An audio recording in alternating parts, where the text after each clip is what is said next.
Hello friends, कैसे हैं आप सब।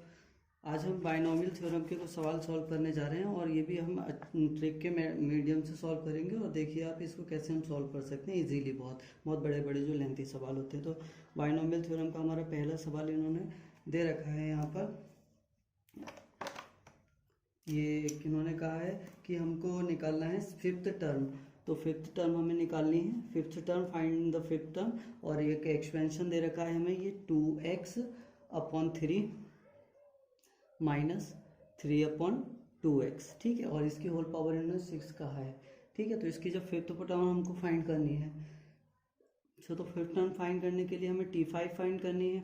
आपको ये याद रखना है कि T5 है तो R जो होता है, अगर हम इसकी R टर्म निकालें इस एक्सपेंशन की, तो R जो होता है वो N से कम होता है। अगर हमारी फिफ्थ टर्म में तो R की वैल्यू 4 हो जाएगी। ठीक है, तो 4 हो जाएगी। तो अगर हम x+a की होल पावर n से इसको कंपेयर करें तो इसके R जो टर्म होती है वो होती है NCR x की पावर n माइनस r और a की पावर r, ये टर्म होती है। तो यही फॉर्मूला यूज करके हम यहाँ इसे करेंगे जरा।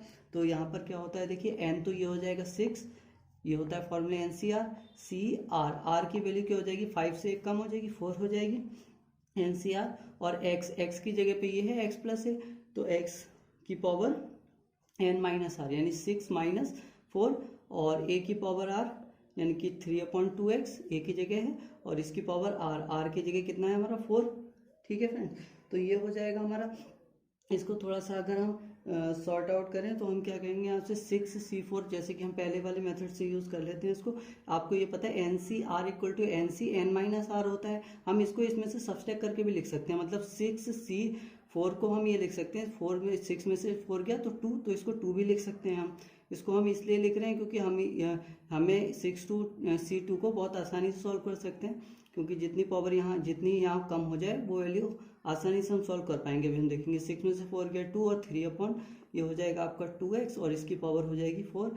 यहाँ पर आप देखेंगे इसे हम क्या लिख सकते हैं फ्रेंड्स, 6 और 2 नीचे है, तो हमने पिछली वीडियो में बताया था इसको हम 2 बार सब्सट्रैक्ट करते हैं, डिक्रीज एक एक का कर देते हैं। तो 6 में से 1 कम हुआ 5, तो ये 2 बार हमने कर दिया। ऐसे नीचे 2 और 1।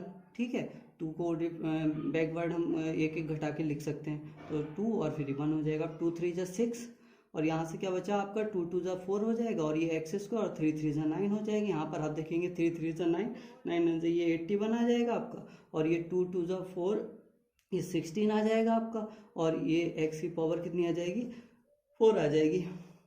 यहाँ से क्या बचा हमारा 5 3 फ्रेंड्स, यहाँ से बच रहा है हमारा 15, और इसकी बात करें तो ये आपका बच जाएगा 5 3 15, यहाँ से 4x² 9 ही बच रहा है, और यहाँ से आपका 81 अपॉन ये 16x4 बच रहा है। ये 4 और 2 ये नीचे जाकर अब ये ऊपर जाकर -2 हो जाएगी, नीचे भेज दिए तो अपॉन x² हो जाएगा। तो 15 इससे काट लेते हैं, 3 3 × 9 और 3 5 × 15, यहाँ से 3 से ये कट रहा है 27 बार में। तो आपका क्या बचा है यहाँ से, और ये 4 से ये भी कट रहा है, 4 4 × 16 बच रहा है, ये आप काट सकते हैं। तो अब देखिए यहाँ से क्या बचा आपका 4 ऊपर बचा है, और ये 27 और 5 बचा है ऊपर, 270 यानी कि 135 135 यहाँ से बच जाएगा ये फ्रेंड्स आपका। और क्या बच जाएगा हमारा, हाँ यहाँ पर ये माइनस चल रहा था, इसकी पावर माइनस चल रही थी ना, NCR x की पावर n माइनस r, और a की जगह -3/2x था, लेकिन उससे फ़र्क नहीं पड़ेगा, ये पॉजिटिव भी हो जाएगा हमारा फाइनली। तो ये तो कोई दिक्कत नहीं है, तो ये माइनस, और जब इसे ओपन करा तो ये प्लस हो गया। अब इसको हम देखते जरा क्या करा, 135 ये हो गया, और क्या बचा हमारा, ऊपर से बचा x², नीचे बचा तो ऊपर ले जाते हैं तो x की पावर -2 हो जाएगी, तो ये हमारा आंसर हो जाएगा। एक और क्वेश्चन हम देख लेते हैं, इसको आप देखिएगा जो हम नेक्स्ट क्वेश्चन कर रहे हैं। तो क्या करते हैं हम इसमें, ये कह रहे हैं कि हमको independent term of independent term from x, ठीक है, ऑफ x, ऐसी तो वो टर्म निकालनी है जो जिसमें x ना दिया हो और x से इंडिपेंडेंट टर्म हो। और एक एक्सपेंशन दे रखा है 3/2x² और -1/3x। ठीक है, और इसकी पावर 9 है।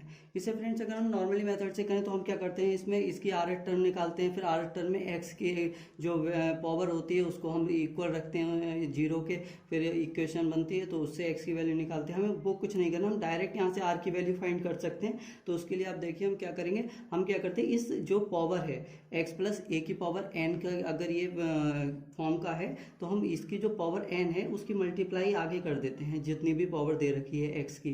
तो x की पावर 2 दे रखी है तो 9 टू द फ्रेंड्स कितना हो जाएगा हमारा 18 हो जाएगा। और अपॉन क्या करते हैं, ये जो पावर ऊपर दे रखी होती है और नीचे जो x दे रखा था उसकी पावर दे रखी होती है, तो इन दोनों को प्लस कर लेते हैं 2 + 1। तो आप बताइए 18 अपॉन 2 + 1 3, 3 6 18।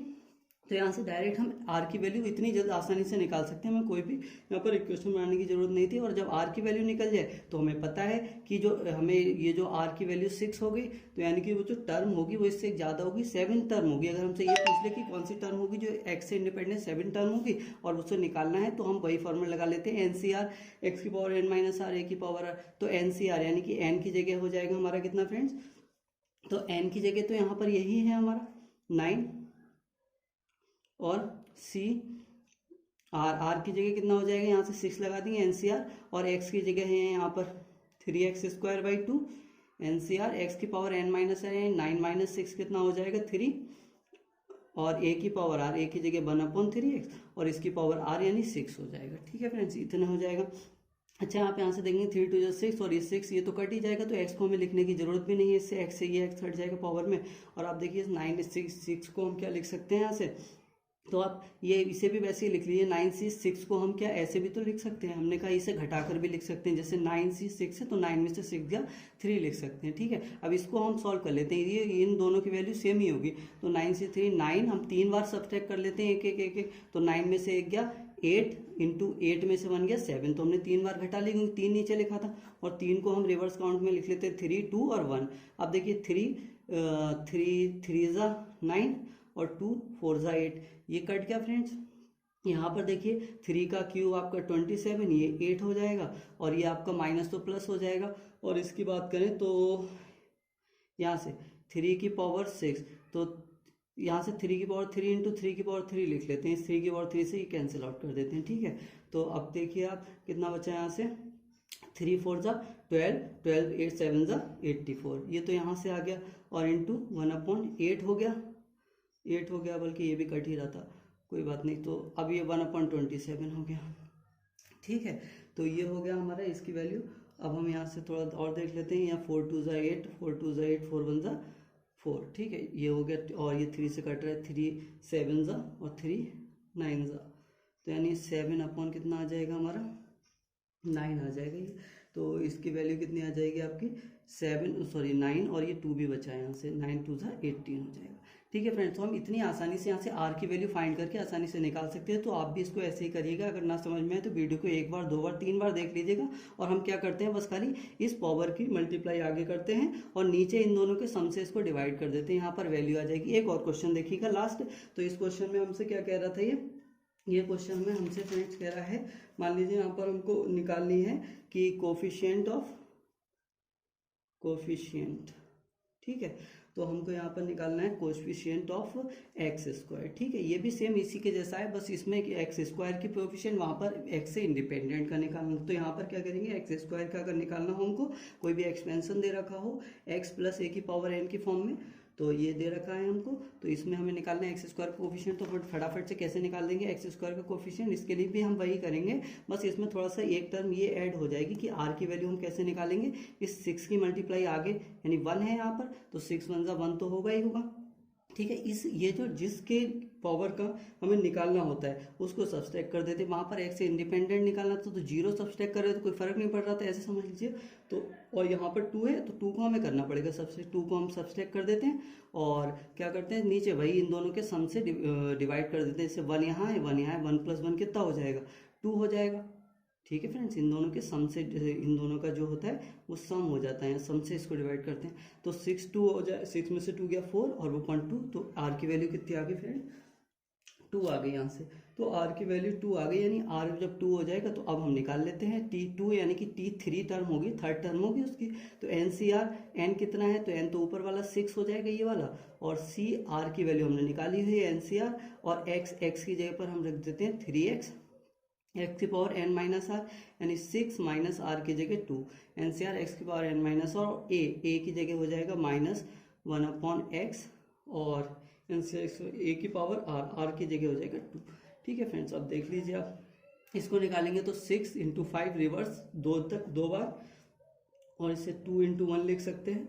और इसकी बात करें तो 6 में से 2 गया 4 बचा, तो 3 की पावर 4, ठीक है, और इंटू x की पावर 4 हो जाएगा, इंटू ये तो आपका 1/x² हो जाएगा। ठीक है, x² से 2 पावर कट जाएगी, जो हमें चाहिए था x² वो मिल जाएगा। तो अब देखिए यहाँ पर क्या हो जाएगा, यहाँ पर कट तो में भी कुछ नहीं रहा है, 2 3 जा 6 ही कट रहा है बस, 5 3 जा देखिए 15 हो गया, और 3 3 जा 9 81 ये हो गया, और 15 8 जा 120 1235 हो गया, कितना हो गया ये, तो 12 नहीं 15 8 जा 120, और 15 1215 हुआ सॉरी। ठीक है फ्रेंड्स, तो आपका 1215 आंसर आ जाएगा इसका। ये ऐसे हुआ। बस लास्ट क्वेश्चन हम और देख लेते हैं इसी का, क्योंकि इससे 2 क्वेश्चन हो जाते हैं तो समझ में आ जाएगा। दूसरा क्या क्वेश्चन है, मान लीजिए x की पावर -15 का कोफिशिएंट निकालना है, कोफिशिएंट। ठीक है, तो कोफिशिएंट आप निकाल लें, और यहाँ पर एक एक्सपेंशन दे रखा है आपको 3x² माइनस ये आपका है क्या 3x² अपॉन माइनस आपका b दे रखा है, ठीक है, ये b, और अपॉन 3x³ और इसकी पावर इन्होंने दे रखी है 10। अब यहाँ पर हमें निकालना है, तो इसका हम क्या कर देंगे, तो यहाँ से भी r की वैल्यू निकालनी है। तो बताइए r कैसे निकालेंगे, हम इस 10 की आगे मल्टीप्लाई कर दें क्या, 10 2 जा 20 हो जाएगा, इसको सब्सट्रैक्ट करते थे तो माइनस करेंगे, और ये माइनस का ऑलरेडी है तो माइनस माइनस प्लस हो जाएगा, 15 हो जाएगा, और इन दोनों को ऐड कर देते हैं ऊपर नीचे 3 2 5। अब बताइए 20 30 35 हो जाएगा ये, और 5, तो इसकी वैल्यू कितनी आ जाएगी, 7 आ जाएगी आर की वैल्यू। अब यहाँ से निकाल लीजिए 5 अगर 7 आ गई तो 8 टर्म तो होगी, जो इसमें एक्चुअल -5 आ रहा होगा तो 8 टर्म होगी। अब यहाँ से देखो जरा 8 टर्म कितनी हो जाएगी इसकी, तो 8 टर्म के लिए हम क्या निकालें, NCR इन 10, C आपका r की जगह 7, और x की पावर n माइनस r 10 - 7 3, और a की पावर v/3x, a की पावर r यानी 7 हो जाएगा। ठीक है, तो NCR x की पावर n माइनस यानी 10 - 7। अब इसको सॉल्व कर लीजिए, इसको रिवर्स लिख लेते हैं, इसे 10c 7 को 10c 3 भी लिख सकते हैं, 10 - 7 3, तो 3 बार सब्सट्रैक्ट कर लेते हैं, 10 9 और 8। ठीक है, और 3 को लिख लेते हैं 3 2 और नीचे 1 लिख लेते हैं। अब यहाँ देखिए 3 का क्यूब हो जाएगा, चलिए 3 का क्यूब ही लिख लेते हैं इसे, और इसे लिख लेते हैं x की पावर 3 2 जा 6। ठीक है, और इसे लिख लेते हैं माइनस का, तो चलिए माइनस आगे लगा देते हैं क्योंकि माइनस तो आएगा इस बार, तो b की पावर 7 ये हो जाएगा, और 3 की पावर 7 यहाँ से आ जाएगा, और x की पावर 21 हो जाएगा में भी। ठीक है, x की पावर 21, तो 21, अच्छा ये यहाँ से सब्सट्रैक्ट होगा वही मिल जाएगा x की पावर -15, तो इसको तो हमें फ्रेंड लिखने की ज़रूरत ही नहीं थी, ये तो आएगा ही यही।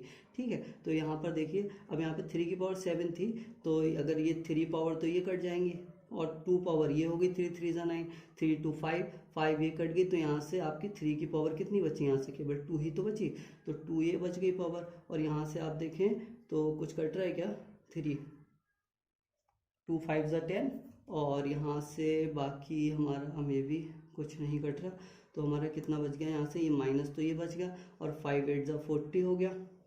ठीक, ऊपर तो 40 हो गया हमारा, नीचे आप देखें जरा, तो नीचे क्या हो जाएगा, 3 यहाँ से बच गया, और 3 3 जा 9 9 3 जा 27 ये बच गया हमारा। ठीक है, तो ये और b की पावर यहाँ से 7 बच गया, तो ये हमारा फ्रेंड्स आंसर हो जाएगा।